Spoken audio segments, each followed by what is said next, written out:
बच्चों, हमने last turn पे जो क्वेश्चंस करे थे उसमें 2 ब्लॉक वाले क्वेश्चन के अप्रोच हम देख रहे थे। एक क्वेश्चन उसमें और देखते हैं। इस पार्ट में हम लोग क्वेश्चंस ही कवर करेंगे कि थ्योरी ऑलमोस्ट आपकी कवर हो चुकी है।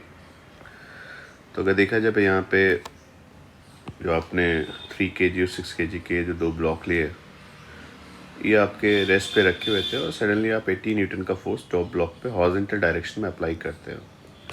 लोअर सरफेस स्मूथ है, म्यू की वैल्यू 0.5 है। श्योरली अगर यहाँ देखा जाए तो आप जो फोर्स लगाओगे उससे आगे चलना चाहेगा 3 kg। जब भी आगे स्लाइड करना चाहेगा तो यहाँ की लॉकिंग उस मोशन को अपोज करेगी। वो लॉकिंग इसके मोशन को तो अपोज करेगी पर 6 kg में मोशन जनरेट करेगी। तो श्योरली यहाँ पे जो भी फोर्स अप्लाई करोगे उसकी वजह से फ्रिक्शन, और फ्रिक्शन की वजह से 6 kg आगे चलेगा। ये विजुलाइज कर सकते हैं। अब क्वेश्चन में जो डिस्कशन आता है, कई बच्चों के मन में बात आती है सर 80 न्यूटन का फोर्स आपने अप्लाई किया, आप मैक्सिमम फ्रिक्शन देख लीजिए यहाँ से कितना आ सकता है। तो मैक्सिमम फ्रिक्शन आ जाएगा 0.5 इंटू नॉर्मल डायरेक्शन यहाँ का देखोगे 30, तो 0.5 इंटू 30 के अकॉर्डिंग आपका मैक्सिमम फ्रिक्शन 15 आ गया। और आप बोलोगे सर 18 जो है 15 से एक्सीड कर रहा है तो ये चल जाएगा। ये लॉजिक एक पार्ट पे इसलिए गलत है क्योंकि ये जो स्लाइडिंग है वो आप ग्राउंड पे नहीं देख रहे हैं। अगर ग्राउंड होता तो आप 18 और 15 को कंपेयर करते हो, चला देते। ये स्लाइडिंग किस पे है? 6 kg की बॉडी पे, ये भी तो आगे जाएगी ना।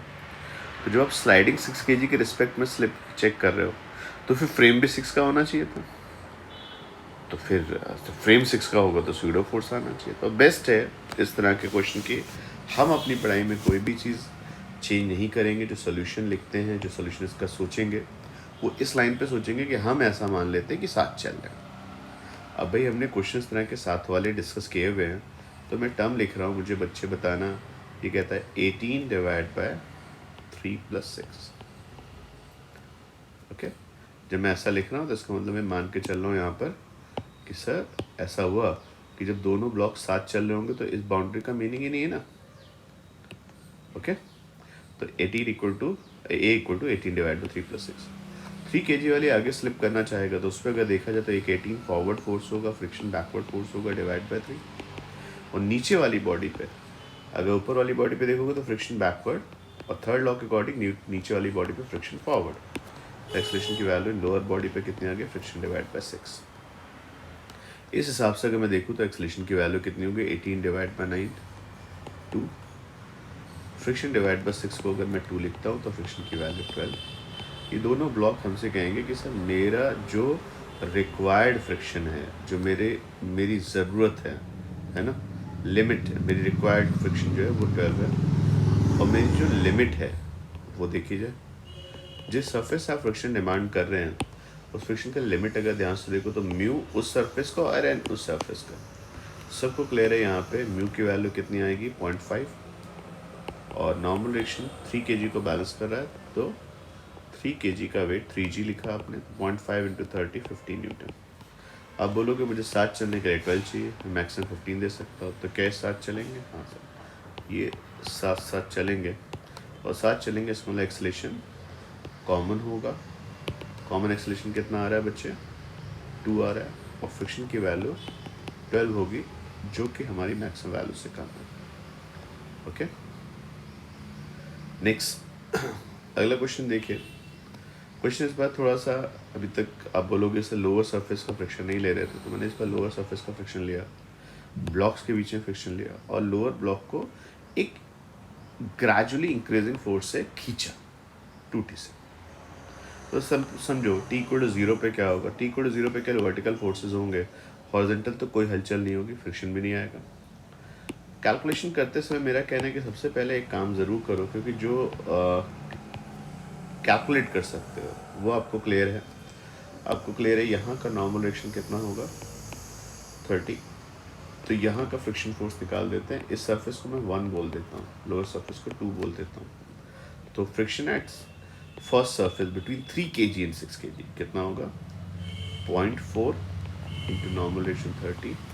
यह आपकी फर्स्ट सरफेस पे जो मैक्सिमम फ्रिक्शन आएगा उसकी वैल्यू आ गई 0.4 इंटू 30 12 न्यूटन। सेकेंड सरफेस के लिए अगर मैं पूछूँ मैक्सिमम वैल्यू कितनी आएगी, तो आप बोलोगे सिंपल सा 0.5 और यहाँ का नॉर्मल रेशन कितना हो जाएगा आपके पास सर 3 kg और 6 kg को जोड़ेंगे तो 9 kg 90 तो 0.5 इंटू 90 तो ये वैल्यू कितनी आ गई आपके पास 45। तो ये जो आपने फोर्स अप्लाई किया था, मान लेता हूँ फोर्स बच्चे कितने का है, आपने बोल दिया सर फोर्स 3T न्यूटन है, ऐसा लिखते हैं। अब ये फोर्स आपका ग्रेजुअली इंक्रीज कर रहा है। आप एक बात सोचो, जो t इक्वल टू 0 का टाइम है, 0 से बात शुरू करते हैं, है ना सर, ये थोड़ी देर तक अगर ध्यान से देखो, जब ये फोर्स बढ़ाते जाओगे, सबसे पहले लड़ाई यहाँ पे चल रही होगी सर, जब तक ये 3T मैक्सिमम फ्रिक्शन से एक्सीड नहीं कर जाएगा 6 kg तो हिलना भी नहीं। जब 6 kg में मोशन डेवलप ही नहीं होगा तो फ्रिक्शन भी तभी आएगा जब 6 kg चलना शुरू करेगा। तो क्या वो लिमिट देखें सर, वो लिमिट जो आपके पास आ रही है, जो आपको गेस करने की 3T जो आपने फोर्स लगाया, वो F2 वाले मैक्सिमम फ्रिक्शन को जब वो एक्सीड करेगा या उसके इक्वल होगा, जहाँ से बस जस्ट एक्सीड करना है उसे, जैसे एक्सीड करेगा आपका स्लिपिंग स्टार्ट होगी। तो आप बोलोगे 3T is greater than F2 maximum, 3T fraction maximum second surface पे कितना है 45, तो T इज ग्रेटर देन 15। इसके लिए 0 से लेके 15 तक शांति से बैठे रहो, आपका सिस्टम में कहीं कोई हलचल नहीं होगी। आपका अप्लाइड फोर्स फॉरवर्ड कितना होगा 3T होगा, यहाँ से फ्रिक्शन फोर्स जो 2 आ रहा होगा वो ग्रो कर रहा होगा, 3T के इक्वल होगा, वो ब्लॉक को चलने नहीं देगा। ऊपर वाले फ्रिक्शन के बारे में तो सोचना भी मत, वो तो तब आएगा जब स्लिपिंग स्टार्ट हो, तो F1 की वैल्यू 0 होगी। और सारे ब्लॉक्स कैसे होंगे आपके, चाहे वो ऊपर वाला 3 kg हो या नीचे वाला 6 kg हो, ये सब अगर ध्यान से देखो तो कैसे होंगे, रेस्ट पे एक्सेलरेशन 3 kg 6 kg और एक्सेलरेशन सिस्टम 0 होगा। ओके, बात 15वें सेकंड के बाद की शुरू करें। जैसे आप 15 सेकंड एक्सीड करोगे, अब अगली लिमिट मुझे नहीं पता कब की है, जैसे 15 एक्सीड करोगे तो पहले क्या होगा, तो सर ये ब्लॉक स्लाइड करने लगे तो हमें मानेंगे कॉमन अगर इनका एक्सेलरेशन लिखूं तो एक्सेलरेशन की वैल्यू बच्चे बताना क्या 3T माइनस 45 डिवाइड बाई 6 सही है, सो 3T minus 45 divide by 9। Okay, 3T forward 45 backward. देखो बाहर से फोर्स क्या हो रहा है, इनको सिस्टम मानो, इसको सिस्टम मानो। 3T फॉरवर्ड बाहर से आया, 45 बैकवर्ड, 3T और 45 में लड़ाई हुई, नेट फोर्स कितना आ गया 3T माइनस 45। अब ध्यान से देखो, जो 3 kg वाला ब्लॉक है वो नहीं चलना चाहेगा, है ना, 6 kg आगे जाना चाहेगा, तो 3 kg उसके रिस्पेक्ट में बैकवर्ड जा रहा होगा। 3 kg पे कोई पूछे फ्रिक्शन किधर होगा, F1 फॉरवर्ड, और 6 kg में फ्रिक्शन F1 बैकवर्ड। तो मैं 3 kg की अगर बात करूँ तो उसको आगे तो F1 ही ले जा रहा है ना, तो एक्सेलरेशन की वैल्यू बच्चे कितनी आ जाएगी, F1 डिवाइड बाय, क्लियर। तो F1 क्या ग्रो करता जाएगा, तो जो देखा जाए यहाँ से 3 F1 की वैल्यू देखिए कितनी बनेगी, 3T minus 45 into 3 divide by 9, ये 3 आ गया, तो ये T माइनस 15 आ गया। तो इसको देखो कितनी बड़ी बात है, ये 15 के बाद ही डेवलप होना शुरू हुआ। लेकिन प्रॉब्लम क्या है कि भाई जैसे फ्रिक्शन ग्रो करता जाएगा तुम ये चाहोगे कि ये कहीं पे अपनी लिमिट को क्रॉस ना कर जाए। इसकी मैक्सिमम वैल्यू कितनी थी 12, तो ये जो आपने लिमिट्स होती है 27वें सेकेंड पर, 27वें सेकेंड तक ये ब्लॉक्स कैसे होंगे, साथ चलेंगे। T को 27 रखोगे, उस पॉइंट पे F1 बोलेगा, T को 27 रखते हैं, F1 बोलेगा मैं मैक्सिमम पे पहुंच गया, अब मैं साथ नहीं चलूँगा। तो जब से आप 27 सेकेंड क्रॉस करोगे तब क्या होगा, तब तो बच्चे हर जगह बात पक्की हो चुकी है ना, क्या होगा भाई, आपका आगे की तरफ फोर्स जो आएगा वो 3T आएगा। ऑब्वियसली ये 81 से ज़्यादा है, 27वां सेकेंड निकल गया ना। और बैकवर्ड फ्रिक्शन कितना था, सही यहाँ स्लाइडिंग हो रही है, स्लाइडिंग तो यहाँ बहुत पहले शुरू हो गई थी, ये वाली स्लाइडिंग कितनी थी बेटा 45, इससे बैकवर्ड एक और फ्रिक्शन और आएगा कितना 12, और अपर ब्लॉक का एक्सेलरेशन में जब पूछा जाए तो उस पर 12। अपर ब्लॉक का मास कितना 3 kg, लोअर ब्लॉक का मास कितना 6 kg। अगर मैं एक्सेलरेशन पूछूं इस इंस्टेंट पे कितना होगा, तो अब दोनों के एक्सेलरेशन अलग अलग हो चुके होंगे। अपर ब्लॉक का जो 3 kg वाले का उसका एक्सेलरेशन 12 डिवाइड बाई 3 के अकॉर्डिंग 4, और लोअर ब्लॉक का एक्सेलरेशन बच्चे कितना होगा 6 kg का 3T माइनस 45 और 12 ऐड करो तो कितना हो गया 57, 3t माइनस 57 डिवाइड बाय, इसका मास कितना बच्चा 6। क्लियर? तो अगर मैं एक्सलेशन की बात करूं बच्चे, तो एक्सलेशन के लिए अगर देखा जाए, जब कॉमन एक्सलेशन था तो उसकी वैल्यू कितनी आ गई, t/3 माइनस 15। क्लियर? तो अगर कोई मुझसे पूछता है सर ग्राफ के बारे में बात करिए, तो मेरा कहना है कि भाई ग्राफ अगर आप प्लॉट करने की सोच ही रहे हैं तो भाई लिमिट्स को देख लीजिए। सर ये आपके पास एक्सलेशन आ गया, ये आपके पास टी एक्सिस आ गया।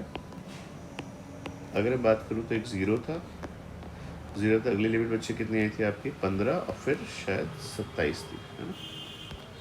लिमिट्स को देखा जाए, ज़ीरो, यहाँ पे 15 मार्क कर देते हैं, यहाँ पे 27। देखो 0 से 15 के बीच में तो भाई कोई मोशन था ही नहीं। दोनों ब्लॉक्स का एक्सलेशन क्या था, 0।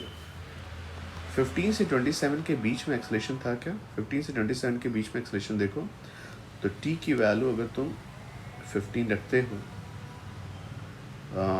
यहाँ पे a की वैल्यू आपके पास कितनी आ रही है, t/3 माइनस t की वैल्यू 15 रखो,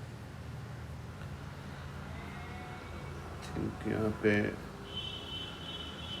वैल्यू आएगी t/3 माइनस, यहाँ पे एक छोटी सी मिस्टेक है, आपका t/3 आएगा लेकिन 45/9 आएगा, है ना। तो ये 45/9 मीन्स 15/3।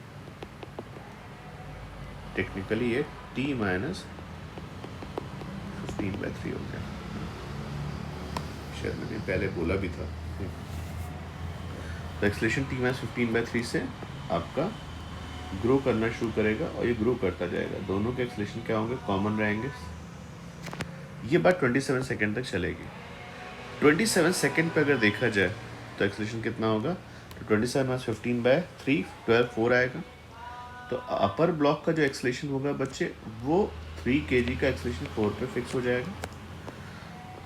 और जो 6 kg वाला ब्लॉक है उसका एक्सलेशन हो जाएगा 3t minus 57 divide by 6। That means इसका एक्सलेशन हो जाएगा t/2 माइनस 57/6, है ना। तो t/2 का मतलब स्लोप चेंज हो गया ना। तो इस पॉइंट के बाद आपका जो लोअर ब्लॉक होगा उसका एक्सलेशन बच्चे कुछ तरीके आ रहा होगा, ये 6 kg का हो गया। तो पहले दोनों नहीं चलेंगे, फिर थोड़ी देर दोनों साथ चलेंगे। साथ कौन छोड़ेगा, अपर ब्लॉक कहेगा भाई मेरी लिमिट है, मैं एक लिमिट से तेज नहीं चल सकता, और 6 kg की तो आपने 3t अप्लाई किया है, चलेगा। तो देखो प्रॉब्लम क्या थी कि 3 kg वाला एक लिमिट से ज़्यादा तेज चल नहीं सकता था कि उसका फ्रिक्शन चला रहा था। उसका मैक्सिमम एक्सलेशन फ्रिक्शन की मैक्सिमम वैल्यू से डिसाइड होगा। उसका मैक्सिमम एक्सलेशन होगा 12, जो मैक्सिमम फ्रिक्शन आएगा 0.4 इंटू 30 डिवाइड बाई 3। तो अपर ब्लॉक के लेवल को पूछे तो 0.4 into 30 maximum friction divide by 3, इससे तेज वो चल ही नहीं सकता था। तो 4 से तेज तो चल ही नहीं सकता, बाकी तुम 6 kg को कितने से भी चलाओ। तो जब तक रुके थे तब तक साथ थे, लोअर एक्सलेशन पे साथ में थे, पर एक पॉइंट के बाद 4 kg साथ छोड़ देगा, उसका एक्सलेशन कांस्टेंट हो जाएगा। ओके, तो बाकी क्वेश्चन बेटा हम लोग इसके नेक्स्ट डिस्कशन में रखेंगे। ये 2 ब्लॉक के मैंने आपको क्वेश्चन और कराए।